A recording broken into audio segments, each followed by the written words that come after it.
guys, என் பேர் Loki. Welcome back. இன்றைக்கி நம்ம பார்க்க போகிறது டிராகன் ஸ்லேயர்ஸ் ஃபியர்லெஸ் ரெக்ரெஷனோட எபிசோடு 49. இதுக்கு முன்னாடி வந்த 48வது எபிசோடு மிஸ் பண்ணவங்க கவலைப்பட வேணாம். கீழே லிங்க் டிஸ்கிரிப்ஷனில் கொடுத்துருக்கேன், மறக்காமல் செக் பண்ணிக்கோங்க. வீடியோக்குள்ளே போகிறதுக்கு முன்னாடி அந்த லைக் பட்டனை ஸ்மாஷ் பண்ணிவிட்டு நம்ம சேனலுக்கு சப்ஸ்கிரைப் பண்ணிவிடுங்க. சரி வாங்க, டைம் வேஸ்ட் பண்ணாமல் இப்போ எபிசோடுக்குள்ளே போகலாம். இந்த புகைக்கு நடுவில் இருந்து நம்ம ஆள் மாசா வெளியில் வரான். நம்ம ஆள் டான்ஜுவானை பார்த்து வெளியில் அவ்வளவு கேஸ் போய்கிட்டு இருக்கு, நீங்கள் என்னடானா இங்கே நிம்மதியாக வெக்கேஷன் கொண்டாடிட்டு இருக்கீங்கன்னு செம்ம நக்கலாக கேட்குறான். நம்ம ஆளை பார்த்த உடனே டான்ஜுவான் சீக் ட்ராக்கர்னு ஐடென்டிஃபை பண்ணி ஃபர்ஸ்ட் டைம் மரண பயத்தில் இருக்கான். இதோட இந்த எபிசோடு முடியுது. எபிசோட ஸ்டார்டிங்லேயே டான்ஜுவான் அந்த மரண பயத்தில் தன்னோட கெத்தை விடாமல், நான் இதை விட பெரிய டேஞ்சரெல்லாம் பார்த்துட்டு வந்தவன்டா, என்ன நீ மிரட்ட முடியாதுன்னு நக்கலா ஒயினை ஊற்றிக்கிட்டே சீன் போடுறான். ஆனால் சடனாக அவன் டேபிளில் ஒரு ஸ்வாடு வந்து பாயவும் அவன் மொத்த கெத்தும் அப்படியே ஒரு மாதிரி ஆயிடுது. நம்ம ஆளு செம மாசா, நீ இப்படி கெத்தா இருக்கிறது தாண்டா எனக்கு வேணும், அப்பதான் உன்னை போடுறப்ப எனக்கு ஒரு திருப்தி இருக்குன்றான். செம காண்டான டான்ஜுவான், டே காட்ஸ் இவனை முட்டி போட வைங்கடான்னு கத்துறான். ஆனா நம்ம ஆளு இந்த ரூமை சுத்தி ஆல்ரெடி சீல் வச்சாச்சு, உன் காட்ஸ் எல்லாரையும் நான் காலி பண்ணிட்டேன்னு அடுத்த ஷாக்கை கொடுக்குறான். என்னோட பாஸ்ட் லைஃப்ல உன்னை சரியா வச்சு செய்யாம செத்துட்டேன்ற வெறிதாண்டா என்னை இப்போ இங்க கூட்டிட்டு வந்திருக்கு. உன் ஆர்டருக்கு கட்டுப்பட்டு நாய் மாதிரி வேலை செஞ்சு எத்தனையோ பேரை கொன்ன அந்த நைட்மேர் இன்னும் என் மனசுல இருக்குடான்னு நம்ம ஆளு தன்னோட பாஸ்ட் லைஃப் ரிவெஞ்சை வெளியே காட்டுறான். டான்ஜுவான் அது இல்லைன்னு சமாளிக்க பார்க்குறான். ஆனால் நம்மால் அவன் வாயை மூட வச்சு பஸ்ட்டு முரட்ட அட்டாக்க போடுறான். நம்மால் அடிக்கும்போது டான்ஜுவானோட பணத்துக்காகவும் புகழுக்காகவும் பலியான எத்தனையோ பேரோட அலறல் சத்தமும் சாபமும் நம்ம ஆளோட மைண்டில் எக்கோ ஆகுது. அன்னைக்கு நான் உன்கிட்ட இப்படி தானடா கெஞ்சினேன்னு நம்மால் வன்மத்தை தீக்க டான்ஜுவான் அப்பவும் நான் உனக்கு நல்லதுதான் பண்ணேன்னு சப்பாக்கட்டு கட்டுறான். ஆனால் நம்மால் அவனோட அந்த நரித்தனமான பேச்சை ஒரேடியாக கட் பண்ணுறான். நம்மால் டான்ஜுவானோட கையை வெட்டி அவனுக்கு டார்ச்சர் கொடுக்குறான். ரத்த வெறியில இருந்தாலும் கண்ட்ரோலை இழக்காம மூச்சை இழுத்து விட்டு ஸ்டெடி ஆகுறான்.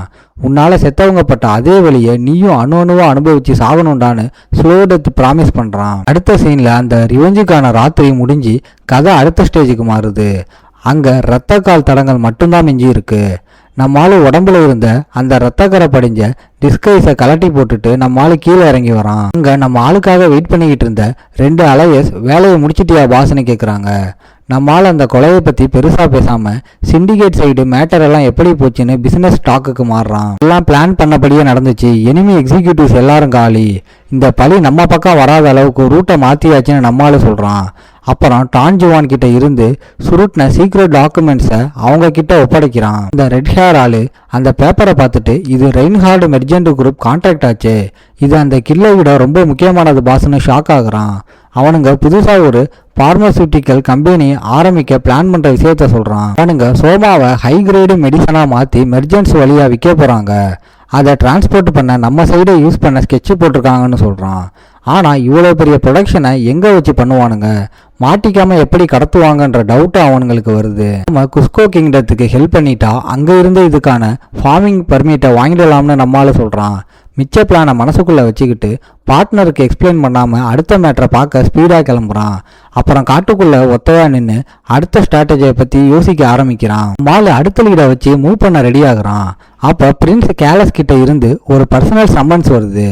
பேங்க்வெஸ்ட் பார்ட்டி முடிஞ்சதுலேருந்து அந்த பிரின்ஸ் இன்னும் அட்லாஸ்டில் தான் தங்கியிருக்கான்றது நம்ம ஆளுக்கு ஞாபகம் வருது. பிரின்ஸ் அங்கேயே தங்கி இருந்துட்டு இப்போ சடனாக கூப்பிடுறது ஏதோ பிளான் மாதிரியே நம்ம ஆளுக்கு டவுட்டாக வருது.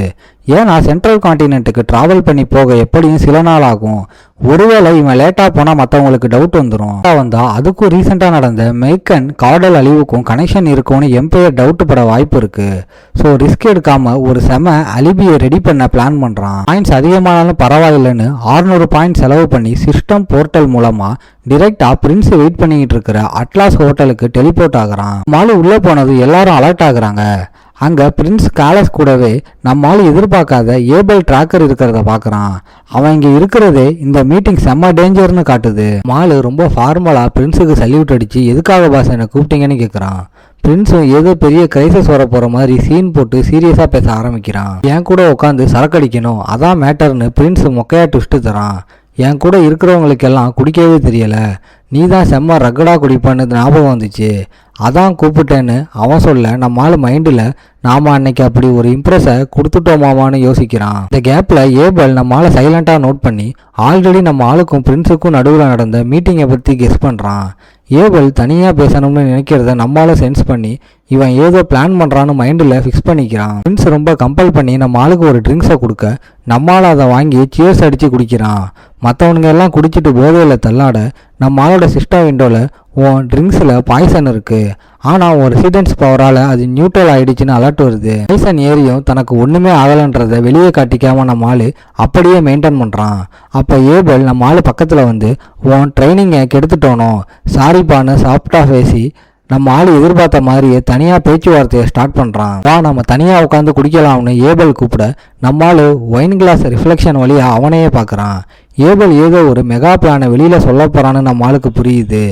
அவனோட ரியல் மாஸ்கை கிழிக்க நம்மளும் ரெடி ஆகுறான். ஏபல் பேச்ச ஆரம்பிக்கும் போது நம்ம ஹவுஸ் ஆஃப் ட்ராக்கர் ஃபேமிலியை பற்றி நீ என்ன நினைக்கிறேன்னு டைரெக்டாக நம்ம ஆள்கிட்ட கேட்குறான்.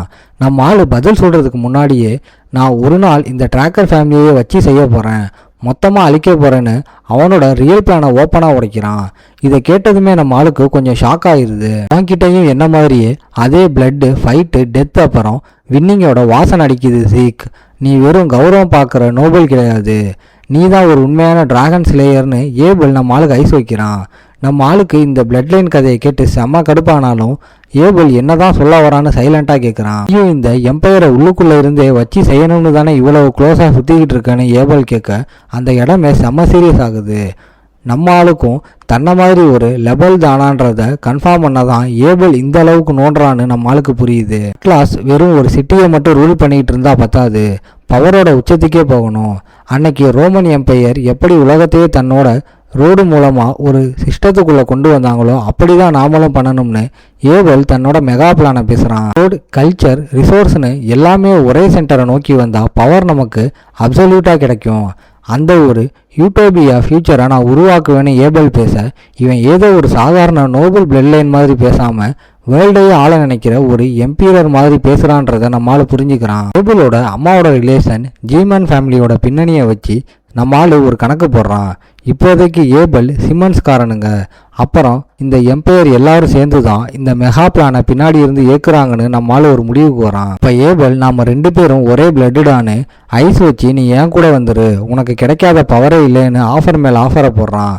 இவன் நம்மளை கேங்குக்குள்ளே இழுக்க பார்க்குறான்னு புரிஞ்சுக்கிட்ட நம்ம ஆள் ஸ்டார்டிங்கில் ரொம்ப டீசெண்டாக பேசிட்டு அப்புறம் கட் அண்ட் ரைட்டாக முடியாதுன்னு சொல்லிடுறான். ஆல்ரெடி என் பாதையை தேர்ந்தெடுத்துட்டேன், உன் கூட வர முடியாதுன்னு நம்ம ஆள் ஓப்பனாக சொல்ல என்னை வேணாம்னு சொன்னால் பின்னாடி வருத்தப்படுவேன்னு ஏபல் மிரட்டுறான்.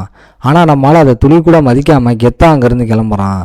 நம்மளால் போன உடனே ஏபலுக்கு செம காண்டாகுது. ஒரு கொடூரமான கசாப்பு கடைக்காரனா என்னால் என்றைக்குமே மாற முடியாதுடான்னு நம்மளால் மனசுக்குள்ளே நினச்சிக்கிறான். நம்மளால் வெளியே போன அடுத்த செகண்ட் அங்கே வில்லியம் வரான். ஏபல் தனியாக காண்டாகி உட்காந்துருக்கிறத பார்த்துட்டு ஜீக் எங்கப்பா என்னாச்சுன்னு மேட்டர் சொதப்பிடுச்சுன்றதை கெஸ் பண்ணி கேட்குறான். ஓகே காய்ஸ், இன்னைக்கு ஸ்டோரி எப்படி இருந்துச்சுன்னு கமெண்ட்டில் சொல்லுங்கள். இந்த வீடியோ பிடிச்சிருந்தா மறக்காமல் லைக், ஷேர் அண்ட் சப்ஸ்கிரைப் பண்ணிடுங்க. உங்களை நான் அடுத்த எபிசோடில் பார்க்குறேன். Bye guys.